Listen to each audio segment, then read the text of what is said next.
Welcome to Tired versus Wired, the new series where I'm going to tell you what skincare ideas are tired, even if they are popular, and they're wired, better alternatives. First up, double cleansing. I hear about this constantly online. Everybody's like, you need to double cleanse. You have to double cleanse. You have to remove all that makeup and those layers and layers of sunscreen. Number one, most people are not wearing layers and layers of sunscreen. Number two, there's not really data to support double cleansing as a standard skincare method that all people should be doing. There is one study that found that oil cleansers are better at removing water-resistant products, so maybe that's something to think about. This is just tired. It's not something that everybody needs to be doing. It's not necessarily harmful though, so if people like it for makeup removal, or if they think it works really well for their skin, great, but not everybody has to do it. The wired alternative is using the cleansing method that works for you, whether that's a single cleanse, whether that's cleansing at night and splashing with water in the morning. If you have sensitive skin, you gotta find what works for you. Tired, LED masks.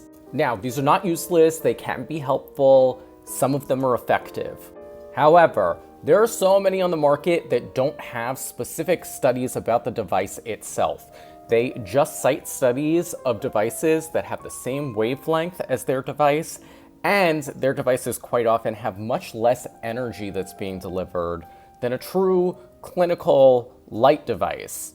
In my opinion, this is especially true when it comes to acne. I've actually done blue light treatments for acne for people, and the results are really slow going, and it takes a long time, and this is with like a really intense medical blue light. So how much light are you really getting out of these tiny things? How much energy is being delivered? And don't get me started on like the little wands and stuff.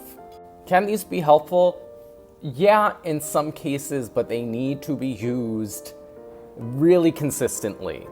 Wired, getting a laser treatment. If you're spending multiple hundreds of dollars on an LED mask, you're already in the ballpark of spending on an IPL treatment or a laser treatment. Hell, for some of these LED masks, you could get multiple IPLs. With laser treatments, you might see a difference after one treatment. Full results usually take 2 to 3. However, these are devices that we have good data for, that we know work, and you just have to go do it for that one time. You don't have to remember to do it every day, and it's efficacious.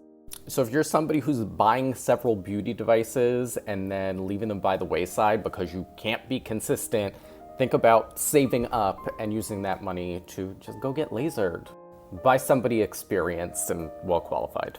Tired, snail mucin. Look, it's not bad, it is hydrating, it does have antioxidants in it, but in my opinion, there are better alternatives for everything that snail mucin does, and you don't have to use animals to get them. I see a lot of people using snail mucin in their routine for hydration, and may I suggest substituting it with glycerin. This is super saturated by experiment, it's 30% glycerin, extremely hydrating. And no animals have to be traumatized for them to make it. What are some of your tired and wired skincare takes? Let me know in the comments.